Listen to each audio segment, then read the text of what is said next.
Hi friends, ఇదిగోండి ఈరోజు మా ఇంట్లో తెల్లన్నం, పప్పు వంకాయ, చికెన్ కర్రీ. పప్పు వంకాయ చాలా సింపుల్.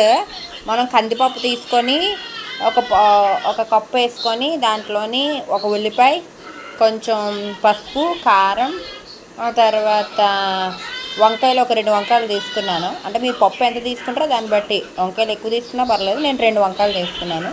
వాటిని నిలువుగా కోసేసి దాంట్లోని ఉప్పు, కారం, పసుపు, కొంచెం ధనియాల పౌడర్, కొంచెం జీలకర్ర పౌడర్ వేసుకొని కుక్కర్లో పెట్టేసి ఒక 5 విజిల్స్ వచ్చాయనుకోండి, యమ్మీ పప్పు వంకాయ రెడీ అయిపోద్ది. చాలా సింపుల్, చాలా టేస్టీగా ఉంటుంది. ఎప్పుడు పప్పు టమాటా లేకపోతే అవే వండుకుంటాం కదా, ఇలా కూడా వండుకుంటే అప్పుడప్పుడు బలంగా ఉంటుంది, టేస్ట్ కూడా చాలా బాగుంటుంది. నచ్చితే వీడియో లైక్ చేయండి అబ్బా, మా ఛానల్ సబ్స్క్రైబ్ చేసుకోండి. మీ ఇంట్లో లంచ్ చేయడం కామెంట్ చేసేయండి.